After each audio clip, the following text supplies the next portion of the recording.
Boa noite, companheiros da Causa Operária TV. Está começando mais um podcast, O Mundo em uma Hora.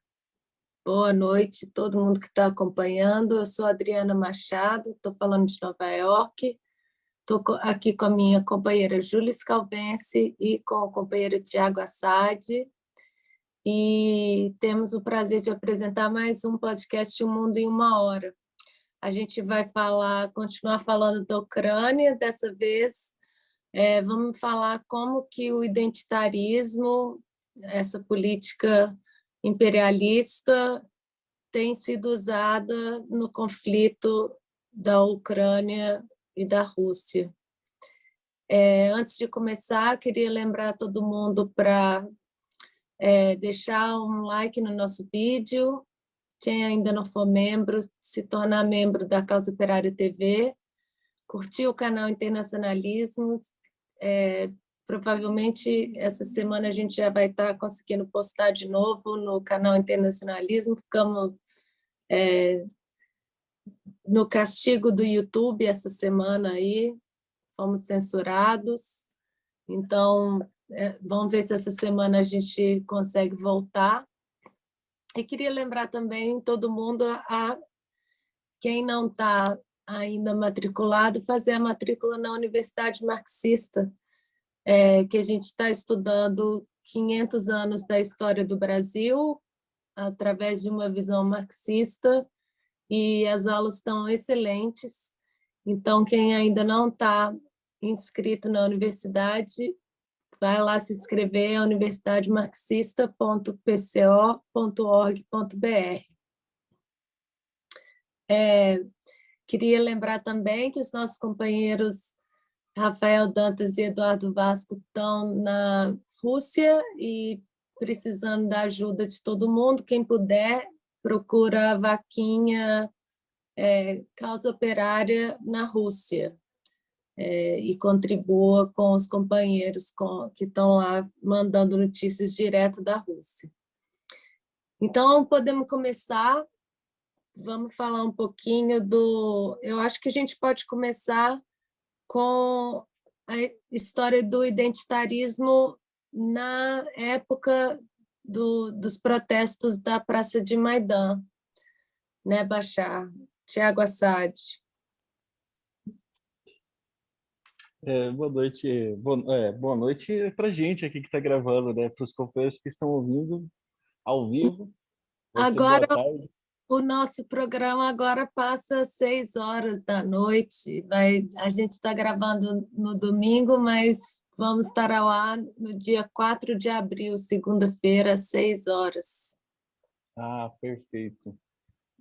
Então, eu já vou ficar quieto aqui. Mas, uma coisa que é importante assim, a gente destacar que um público muito importante do golpe que até hoje é defendido aqui como uma revolução, o Euromaidan, responsável por derrubar um governo democraticamente eleito, um governo muito moderado, mas de qualquer forma que tinha um seu determinado nível de enfrentamento aqui com o imperialismo, foi derrubado nos protestos iniciados em 2013, que escalaram até o ano de 2014, quando finalmente o governo foi derrubado. E isso ficou conhecido como o Euromaidan, o nome geral, né, do movimento que derrubou o presidente Viktor Yanukovych. Ele é defendido por alguns apoiadores como a revolução da dignidade. Isso porque uma das peças fundamentais para que camadas sociais assim ligadas à pequena burguesia, mas que foi muito importante também, foi até mais importante, inclusive, no quesito de encher as ruas do que os próprios nazistas, foi a comunidade LGBT, que foi uma parte muito expressiva das mobilizações, levados aqui no bico doce mesmo pela propaganda do imperialismo de que a aproximação da Ucrânia com a União Europeia ia favorecer as minorias e, sobretudo, a comunidade LGBT, e no sentido de que as leis de costumes mais duras, né, muito comum no leste europeu, um reflexo do atraso daquela região, elas seriam abrandadas aqui e o pessoal teria o mesmo padrão de vida e que os homossexuais e a comunidade LGBT em geral dispõem no resto da Europa. Então eles acharam assim, na propaganda imperialista, que a propaganda, claro, é sempre maravilhosa. A gente vai derrubar aqui um governo nacionalista que não está deixando a gente instalar aqui laboratórios que produzem armas biológicas e nem colocar mísseis nucleares. A gente vai derrubar esse governo que não está deixando a gente fazer isso, para que a comunidade LGBT viva uma vida mais alegre aqui. Desfrute aqui de condições de vida e de expressão dos seus interesses de maneira análoga, aqui, similar ao que ocorre na França, um país infinitamente mais desenvolvido que a Ucrânia, que a Inglaterra, países imperialistas mesmo. Isso foi uma propaganda muito comum. A extrema-direita chegou a afirmar depois que se não fosse essa minoria que deu a direção política para o movimento depois, o Euromaidan teria sido uma parada gay. Ocorre que rapidamente essas ilusões se desfizeram, né? Aí é que está o problema, porque já nos anos seguintes, com a extrema-direita dominando a situação dominando o país, né? Finalmente toda a mobilização feita, ela tinha um propósito que era justamente tirar o governo eleito e colocar alguma coisa mais simpática ao imperialismo no país. E a única coisa simpática capaz de promover o que o imperialismo quis, simpático ao imperialismo, claro, e capaz de promover aquilo que os Estados Unidos, principalmente, queriam para a Ucrânia, teria que ser um regime muito duro, eram só os nazistas que foram os grupos que tomaram poder. E aí, um ano depois, na Parada do Orgulho Gay de junho de 2015, a gente vê como as ilusões elas se desfazem assim com muita velocidade. A imprensa já noticia que uma parada com uma marcha, desculpa, fazendo uma tradução aqui equivocada. Não, é parada gay mesmo. Parada gay? É. Perfeito, então. A parada gay, então, com cerca de... Os números aqui que constam na imprensa são bem incríveis. Eram cerca de 300 pessoas protegidas por 2.000 policiais. E aí, entre 25 a 30 arruaceiros, do nada, apareceram e saíram tocando terror lá, espancaram um monte de gente.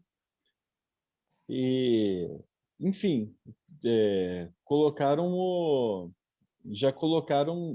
já rapidamente, com muita violência, derrubaram as ilusões quanto ao destino da comunidade LGBT, no sentido de que eles estariam vivendo aqui uma nova era de liberdade, de poderem se expressar, tudo.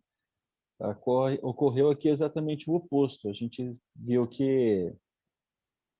observa muito pelos padrões históricos do fascismo, do qual o nazismo é a expressão mais extrema, que esses grupos eles buscam impor um retrocesso aqui à Idade Média, e é exatamente isso que a gente está vendo na Ucrânia desde então. Uma campanha muito forte aqui contra os homossexuais, né?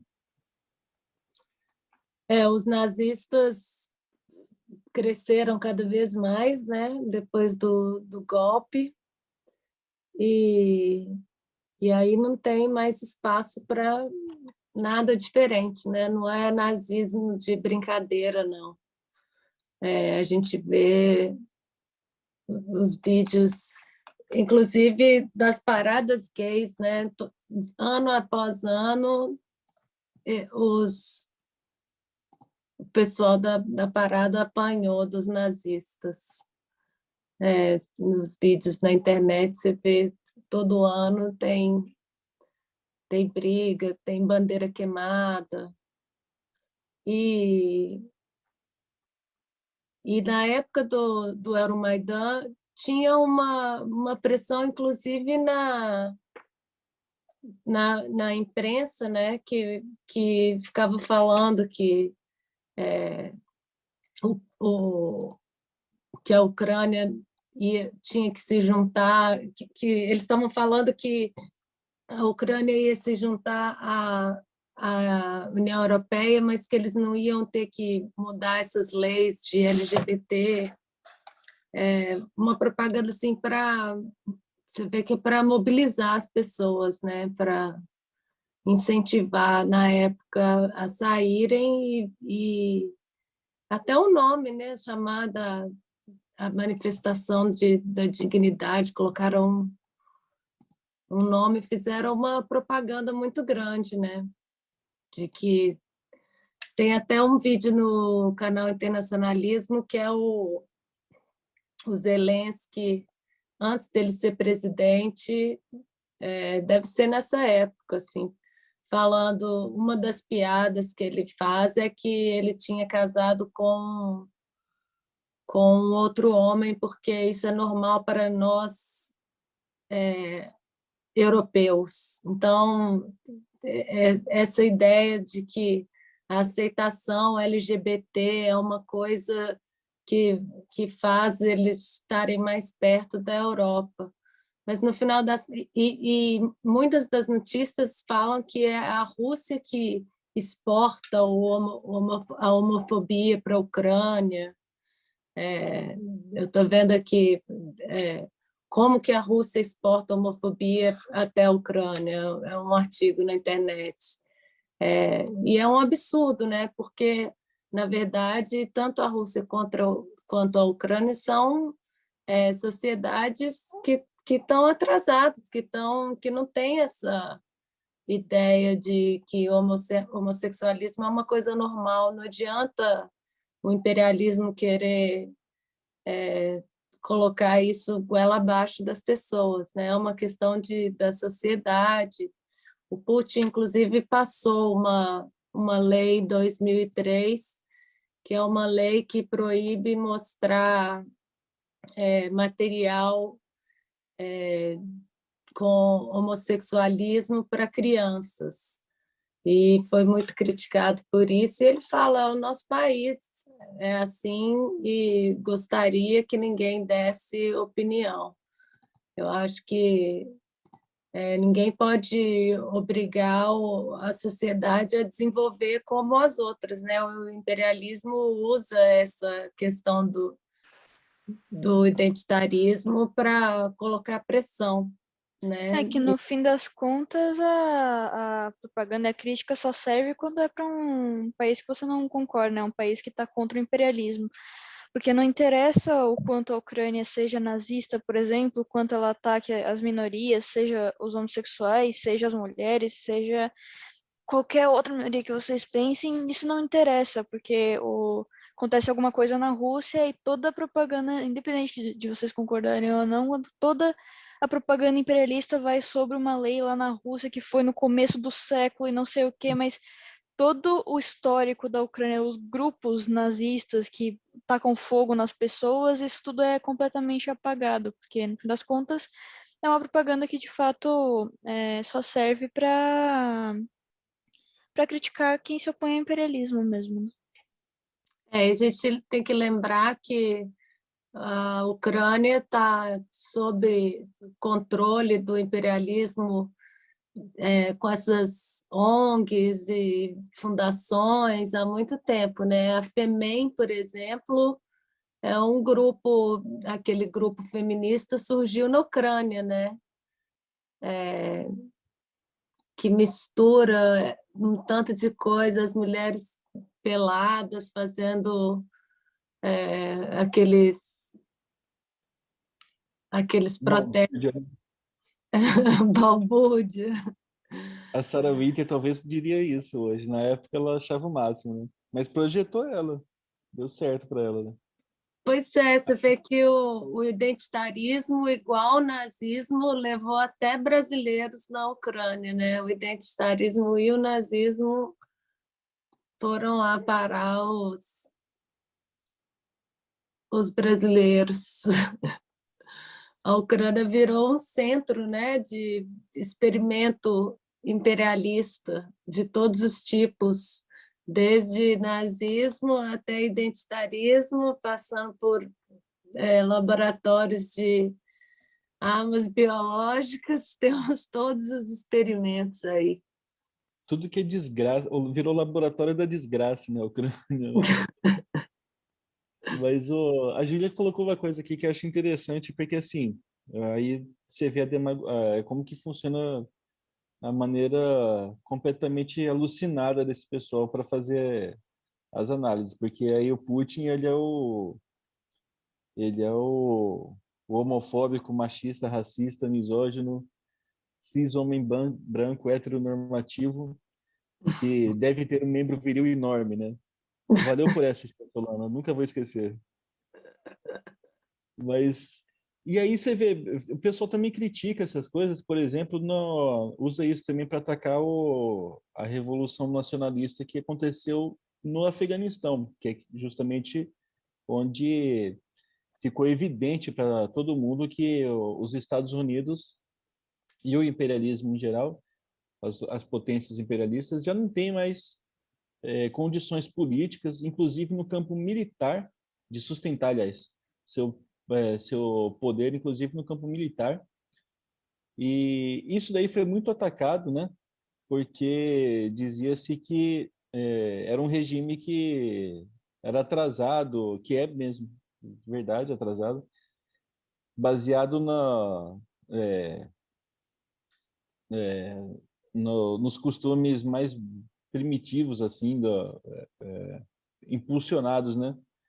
Aliás, não, aqui a consideração é justamente essa. Na verdade, é um regime muito, culturalmente muito atrasado, mas que isso é impulsionado por justamente impulsionado sobretudo pela Arábia Saudita, que foi quem exportou aqui muitos desses estudantes, os talibãs, não só para o Afeganistão, mas para todo o mundo árabe.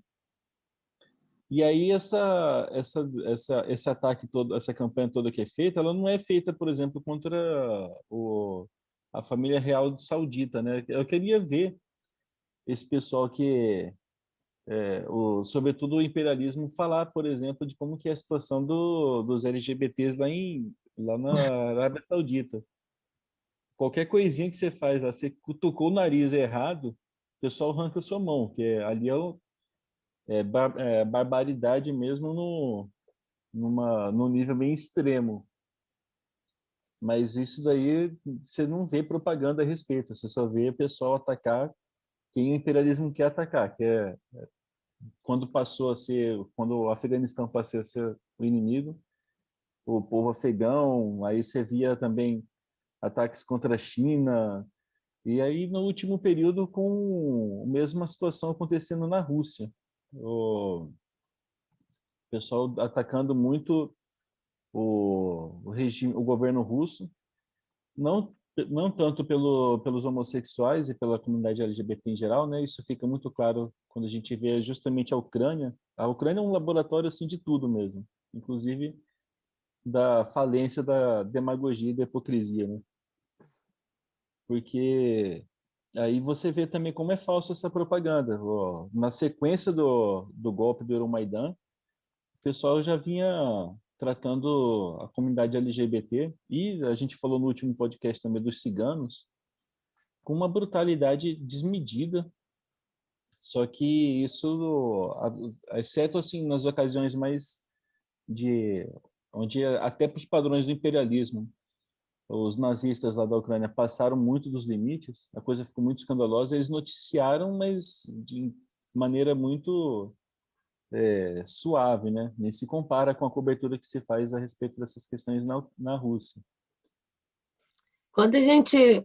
Quanto mais tempo passa da questão do Afeganistão, mais absurdo fica a ideia de que todo mundo estava condenando o Talibã por causa das mulheres, né? A gente vê aí agora o país com crianças, mulheres, todo mundo passando fome por causa do imperialismo que roubou o dinheiro do país, né? E ninguém liga para as mulheres agora, ninguém fala nada, né? Mas esse negócio da Ucrânia é um país atrasado, e a gente sabe como é no Brasil. As pessoas não vão simplesmente aceitar o homossexualismo, a liberdade completa de gênero e sexo. E é assim, né? Não tem, o país é assim. Mas o imperialismo também usa isso como, por exemplo, essas ONGs, eu acho que a FEMEN é o melhor exemplo, porque coloca o feminismo na cara de peito pelado. Qual que é o objetivo? Não tem uma política, não está ajudando a mulher, é só uma provocação, né? E essa provocação ela causa lógico, uma resposta. O país cheio de nazista, na hora que os nazistas tomam poder, lógico que vai causar uma, uma resposta, e esse pessoal vai ser perseguido. Na Ucrânia, Desculpa. na Ucrânia, homossexuais não podem se casar legalmente, a prática não é aceita, nem na Ucrânia, nem na Rússia. Acho que normal, né? Para uma sociedade que não teve um desenvolvimento. Tem uma coisa também que eu acho que é interessante acrescentar, porque aí é o seguinte, também por outro lado, de onde que vem a propaganda que destaca esse tipo de coisa? É isso que eu Esses estou malucos da FM. só falam disso, Então, aí pra... você pega... Opa, desculpa, Adri. Não, era isso que eu queria falar, que eu perdi um pouco no final, mas era isso, que essas ONGs promovem isso, né? Então, e é muito fácil, o pessoal não... o pessoal não, algumas pessoas, alguns setores da esquerda, né, sendo justo, tem uma dificuldade em compreender isso, em compreender o tamanho da rejeição que a população tem, ainda que não conseguindo elaborar politicamente de maneira mais concreta, mas a máquina de propaganda do imperialismo ela é muito odiada no mundo inteiro. Isso é, inclusive, um dos fatores de força da extrema-direita. A extrema-direita ela cresce fazendo demagogia em cima disso, mas atacando esses órgãos, né? Aqui no Brasil, que essa coisa fica explícita assim, você vê a Globo, cara. A Globo ela é um instrumento de propaganda do imperialismo que é rejeitado assim com uma força que é impressionante. A população, sobretudo os segmentos mais pobres da população, tem um ódio imenso a tudo que é política que a Globo defende. Então, quando os bolsonaristas querem tanto que você vê o bolsonarismo, ele até faz questão de se colocar como inimigo da Globo, uma coisa meio absurda, mas acontece muito, né? E aí eles usam isso também, né? Tripudiam em cima disso, não é de braçada, porque aí aparece uma Globo fazendo demagogia identitária, falando que, fazendo propaganda do movimento LGBT de maneira abstrata, assim, né? Por um lado, e por outro defendendo repressão contra opositores ideológicos do movimento LGBT, E isso cria, aí o bolsonarismo tripudia em cima disso, vai para as redes sociais, fala um monte e você vê que ele conquista muito ponto com, sobretudo as classes mais baixas a classe trabalhadora mesmo, os segmentos mais pobres da sociedade. E isso é uma coisa que ele vem fazendo há anos e o pessoal fala assim: ah, esse Bolsonaro é um escroto, ele é um burro, ele fica criando um monte de coisa aí idiota, só que ele continua fazendo isso, ele não para e conquistando muito apoio, inclusive, né? Eu não cheguei a pesquisar, mas imagino que mesmo lá na Ucrânia, mesmo a comunidade cigana, que reconhecidamente é muito oprimida, e um dos fatores dessa opressão é o atraso deles também, que é muito grande, né? Além da pobreza, mesmo entre eles, você vai ter uma parcela expressiva da população deles que, mesmo apanhando assim, e apanhando bastante mesmo, com muita violência dos nazistas ucranianos, quando vem as cenas de pancadaria contra a comunidade LGBT, eles acabam concordando, porque não entendem o que é aquilo. É, não sei se concordar. Eu vi um desses vídeos, alguns desses vídeos dos nazistas batendo no pessoal na rua é um pouco assustador, assim, mas parece também que quem passa do lado está com medo, né? Não quer. Não, Mas sim, mas eu falo, por exemplo, o espancamento ele sempre é mais assustador, mas, por exemplo, a propaganda que se faz aqui no Brasil, eles não conseguiram fazer essa campanha de espancamento, né? Que é um método fascista tradicional também. Mas eles atacam muito os direitos da comunidade LGBT, incluindo coisas assim que uma sociedade mais avançada culturalmente, a questão da união civil, o direito à adoção de filhos, umas coisas assim que não seriam conquistas assim muito razoáveis. nenhum dos dois países, nem na Rússia nem na Ucrânia, casal gay pode adotar filhos. Então, e aqui como a gente vê o imperialismo defendendo isso, e o imperialismo só defende coisa que não presta, e a população acaba criando uma resistência muito grande também. Aí quando vê a extrema-direita atacando isso, muitas pessoas acabam assim, o espancamento eu acho que realmente foi um exagero muito grande. Agora, o combate ideológico, Eu entendo. ele ele é muito acirrado porque é muito fácil você se posicionar contra tudo que a Globo defende, porque todo mundo sabe que a Globo é uma porcaria que só existe para atacar a gente.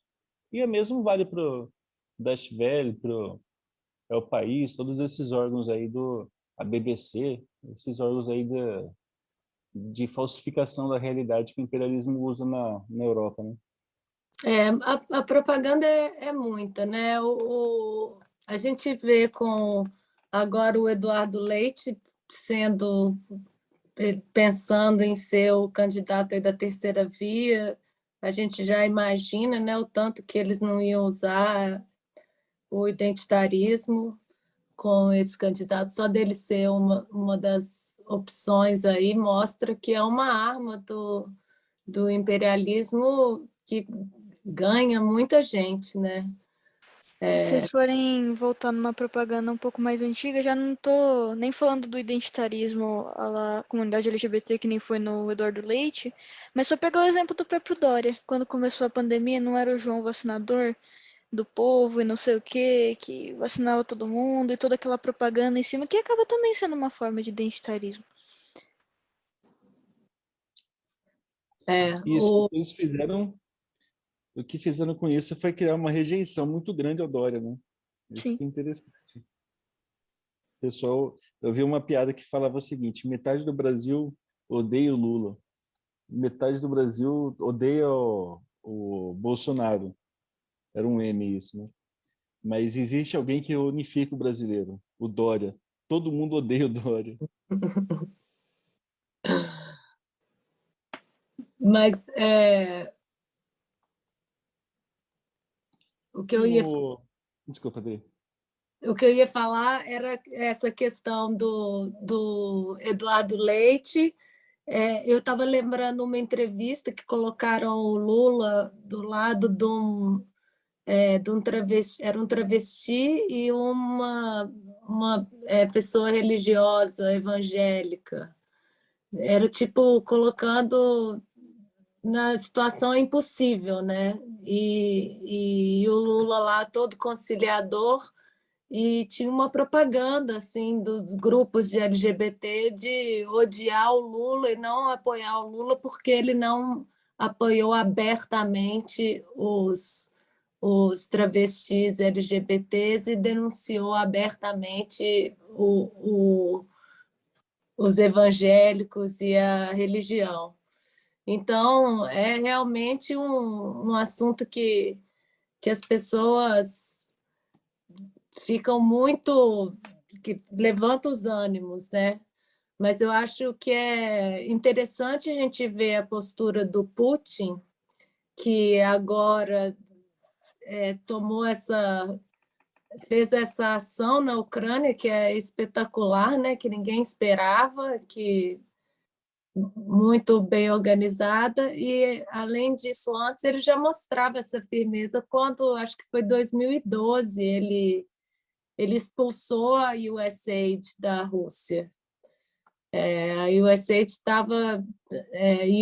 USAID, aquela instituição americana, eles tinham 50 milhões de dólares de orçamento em 2012 para grupos que promovem a democracia e direitos humanos. A mesma história de sempre do imperialismo: democracia, direitos humanos, liberdade, que cresceu durante a era Bush, imagina. O Bush realmente era um presidente americano que preocupava muito com direitos humanos, quem criou a prisão de Guantánamo, né? Então, é uma demagogia muito grande, e o Putin já mostrou lá em 2012 uma firmeza muito grande de expulsar essas organizações imperialistas de dentro do país que organizam essas manifestações, que acabam desestabilizando o governo, né? A gente vê lá no Brasil mesmo, não vai ter Copa, e Belo Monte, que usou o identitarismo da parte indígena, né? Então, a gente vê que o Putin ele é muito mais firme na luta contra o imperialismo do que a gente vê no Brasil, né?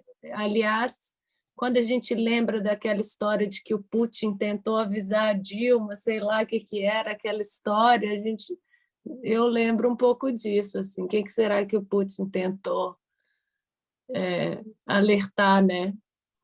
Mas ele, em 2012, ele baniu a USAID e vem sendo atacado aí até hoje com a ação militar na Ucrânia agora. A imprensa capitalista fala que defender a Ucrânia é defender os direitos LGBTs, sendo que a gente sabe que na Ucrânia não tinha direito LGBT nenhum, porque eles estavam ali sob as garras dos nazistas, né? É muita hipocrisia e muita propaganda, e vamos ver se o Eduardo Leite vai se confirmar aí, para ver se essa hipocrisia vai ser usada no Brasil também, né? Mas que é uma arma do imperialismo e que foi muito usada na Ucrânia e está sendo usada ainda na Rússia, isso não tem a menor dúvida. E assim, uma coisa também que é importante, que eu acho que é importante a gente destacar também, que o imperialismo ele usa esse grupo, esse pessoal, mas a gente está vendo agora pela própria Ucrânia como que termina essa história. No primeiro momento, eles usaram os LGBTs lá para engrossar aqui as mobilizações, a gente até publicou uma matéria no jornal Causa Operária, onde um dos, acho que era do Private Sector, que comentava, falando que ele colocava isso, sem a extrema-direita, o Euromaidan teria sido uma parada gay. E aí o que você vai ter depois é uma série de ataques também, porque assim, o pessoal, o imperialismo usa esse pessoal no começo, mas aí depois você tira um segmento aqui muito privilegiado, muito próximo do imperialismo, uma camada burguesa ou pequena burguesa muito rica, o resto que fica, meu, é tiro, porrada e bomba. Essa manifestação de 2015, ela não foi a única. Ela deu início a uma sequência aqui. Inclusive, em 2017, teve manifestações onde o pessoal acabou com a parada gay, queimou a bandeira do arco-íris. A própria Rádio Liberty, que é uma rádio criada pela própria CIA, acabou publicando uma matéria com um título muito curioso, muito, na verdade, autoexplicativo, né? Está inclusive pior do que antes. Reproduzindo uma fala aqui de uma mulher trans que fala sobre como a vida na Europa a vida na Ucrânia depois da dita Revolução da Dignidade ficou muito difícil para essa comunidade. Para a maioria dos LGBTs, o que vai ter é isso.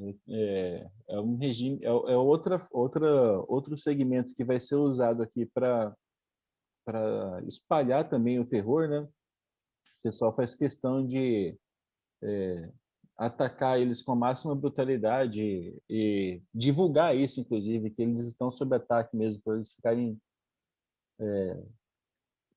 ligados aqui que a coisa está feia aqui pro lado deles. E também, consequentemente, para todo mundo que tiver algum nível de contrariedade com o governo, né? O governo nazista. Especialmente a classe trabalhadora, que é o alvo principal do regime nazista. Mas o que a gente teve, assim, foram esses ataques em 2014, 2017, enfim, todos os anos aqui, muitos ataques contra a comunidade LGBT, que foi usada no primeiro momento e depois ficou solta na brocha lá sozinho, desorganizado politicamente. Esse grupo, eles não têm o nível de organização que a classe operária, por exemplo, tem, porque não é uma classe social, né? É uma comunidade que não tem, que se permeia aqui por diversos segmentos sociais. Você vai encontrar LGBTs entre a burguesia, entre a pequena burguesia, a classe trabalhadora, o lumpen proletariado, enfim.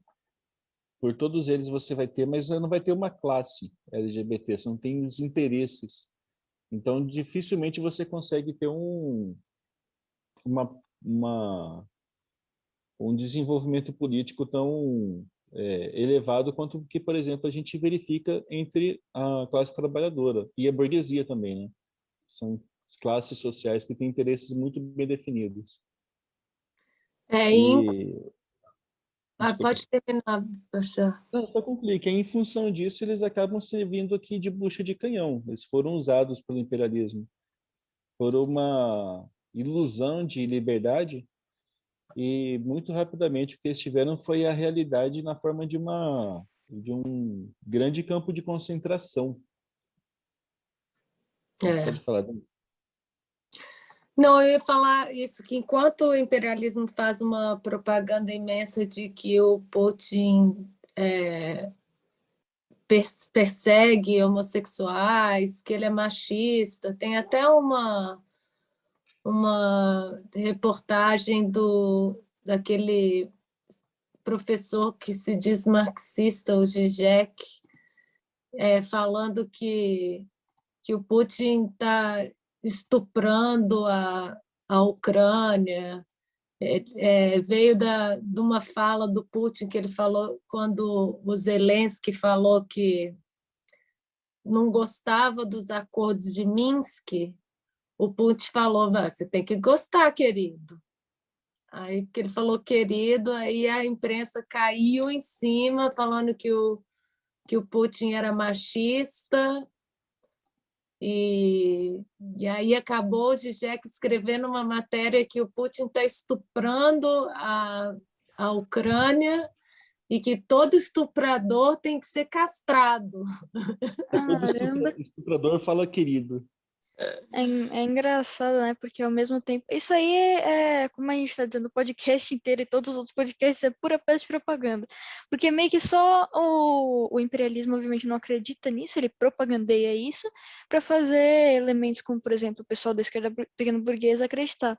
Mas nem o próprio Zelensky tá mais nessa onda. Por exemplo, saiu uma entrevista recente dele no The Economist, que ele tá lá, tem foto dele com o olho cheio de lágrima e ele com a mão na cabeça, aquelas matérias super descritivas, nós entramos na sala escura presidencial e falamos com o homem que estava sentado do outro lado da mesa e não sei o que, todo aquele drama do lado da matéria, mas em alguns pontos específicos da entrevista, ele fala, por exemplo, que os aliados dele, entre aspas, estão usando a Ucrânia como escudo. E diz que esses países, sei lá, a França, os Estados Unidos, só têm medo da Rússia. Ele fala abertamente, não, esse pessoal não faz mais nada porque eles têm medo da Rússia e estão usando a Ucrânia como escudo. Então, até o próprio Zelensky já percebeu assim que ele foi completamente abandonado, né? Que ele já não tinha o apoio verdadeiro antes, assim como o imperialismo propagandeia, mas se antes já não tinha, agora é que ele está completamente abandonado mesmo. A OTAN já falou que nem se tiver arma nuclear, que eles não vão entrar para proteger a Ucrânia. Ou arma biológica, não sei. Mas realmente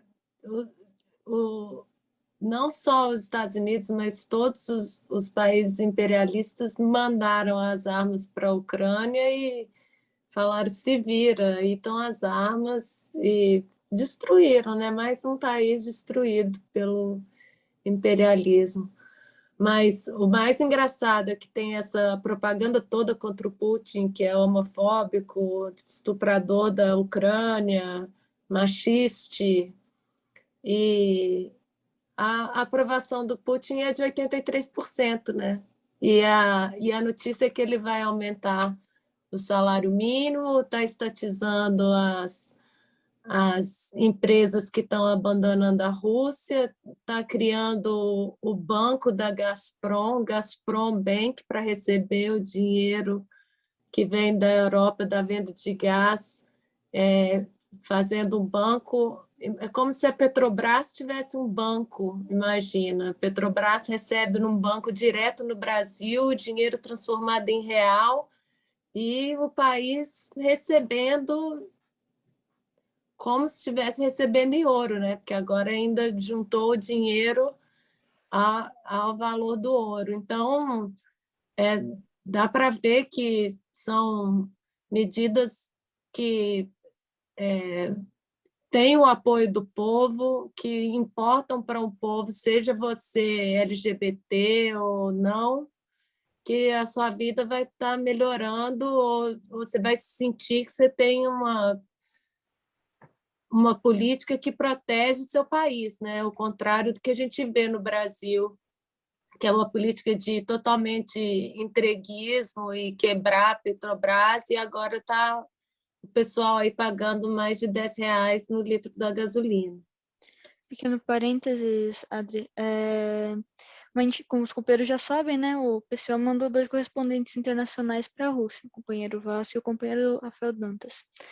E já estão saindo reportagens escritas sobre a experiência dos companheiros lá, então procurem no Diário Causa Operária.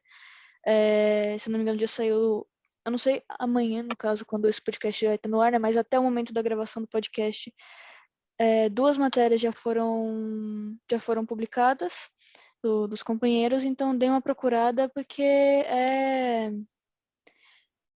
ver a Rússia da perspectiva de quem está lá dentro. É isso mesmo. E uma coisa que a perspectiva ela tem uma tendência assim a ser não ser tão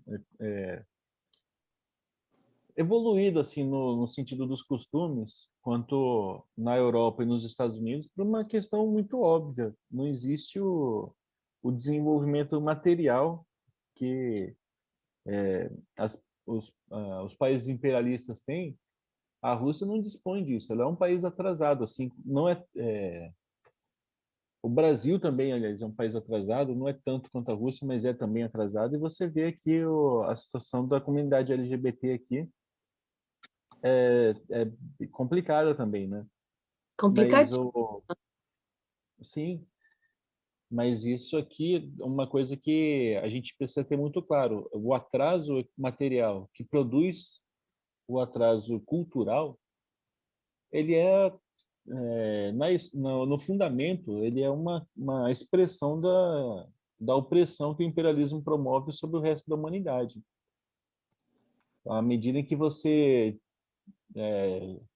liberta as forças produtivas dessa opressão que o imperialismo promove, desse atraso que ele submete o resto do planeta, você vai ter condições materiais de desenvolver melhor um regime de uma estabilidade social muito mais favorável a uma existência harmoniosa entre a classe trabalhadora, enfim, entre a população não LGBT e a população LGBT.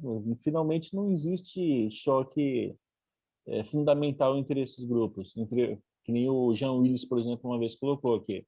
Os trabalhadores são uma pauta da velha esquerda, essa expressão enjoante, mas é uma política, né, da velha esquerda que a nova esquerda critica isso porque os trabalhadores são machistas, bebem, batem na mulher, assistem futebol, enfim, são não, a questão do futebol é exagero, mas assim, eles têm expressões assim de um atraso cultural muito grande que é absolutamente natural que tenham, porque são muito atacados também, mas superando-se a pobreza da, da sociedade, você supera também, dá meios materiais de se superar também a pobreza cultural, inclusive no sentido de desenvolver uma política diferente.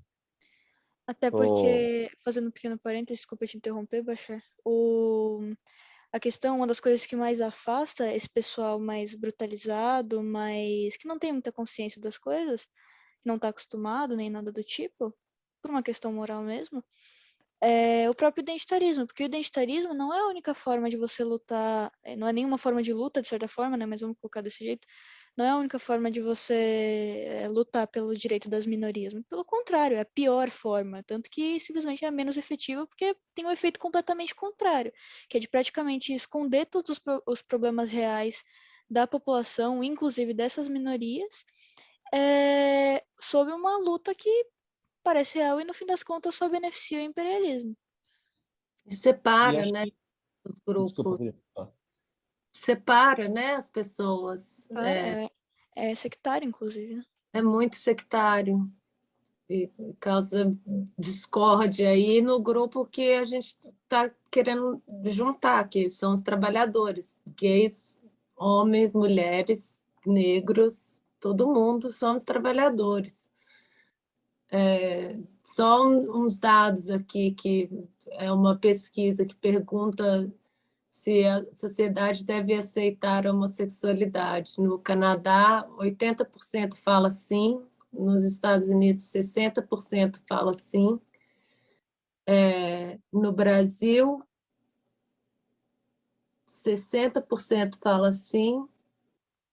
Na Rússia, 16% fala sim.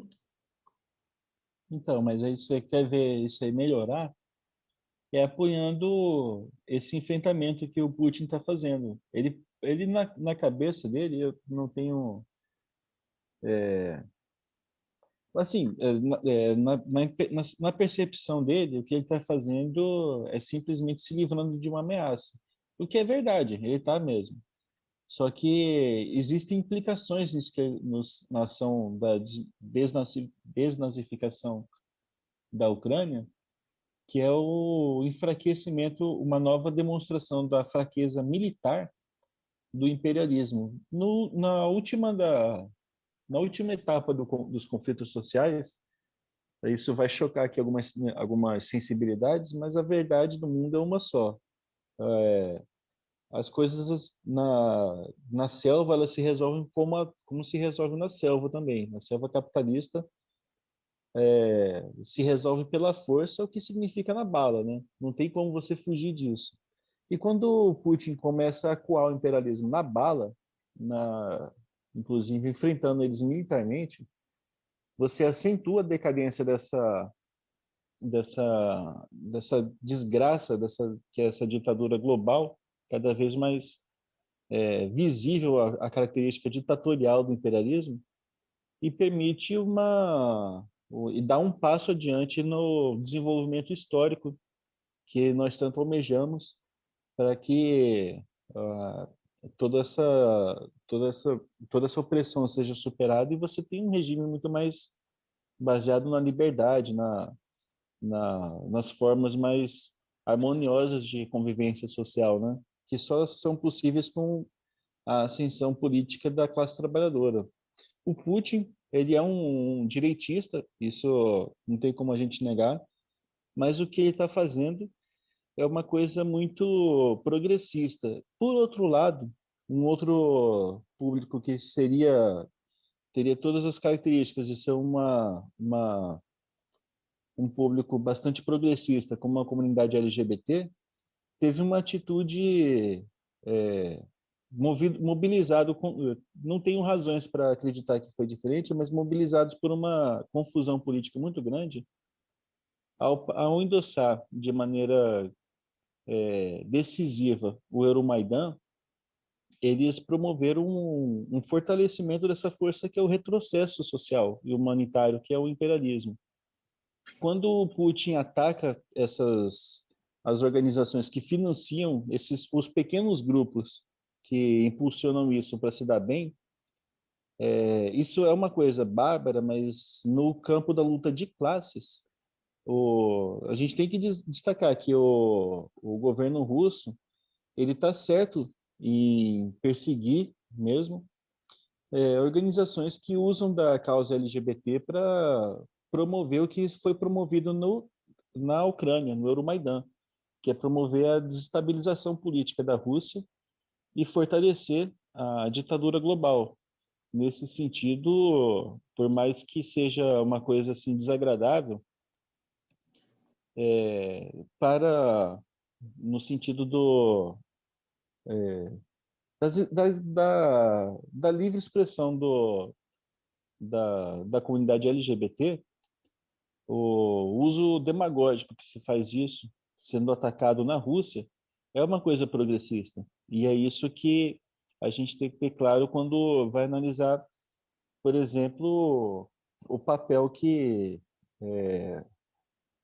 isso desempenhou nesse verdadeiro ataque contra a Rússia, que foi o Euromaidan, que acabou vitimando, como a gente colocou aqui também, a própria comunidade LGBT. Finalmente, eles participaram de maneira muito expressiva no Euromaidan, mas rapidamente se tornaram um dos alvos do monstro que eles ajudaram a produzir. Eles, claro, a gente está falando aqui de um segmento muito pequeno da pequena burguesia que ganhou muito com isso, porque a maioria dos LGBTs da Ucrânia não ganhou nada, só ganhou a lasqueira aqui. Eles se deram muito mal, inclusive, né? É igual a gente vê lá eles tentam fazer também em Cuba, teve aquele grupo afro-cubano de reggaeton, Pátria e Vida, que usa também dinheiro de ONGs e tenta criar esse movimento para desestabilizar o governo.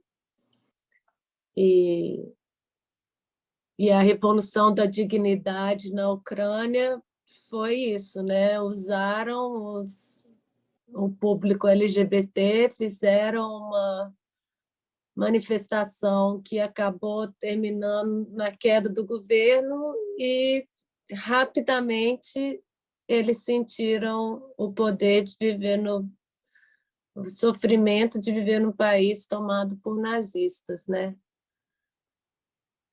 Mas, então é isso, né, companheiros? Mais algum comentário? Júlia, alguma lembrança? Acho que o Bachar tem um comentário. Não, só destacar que isso aqui são lições políticas que as conclusões políticas que são importantes da gente tirar nessa situação toda.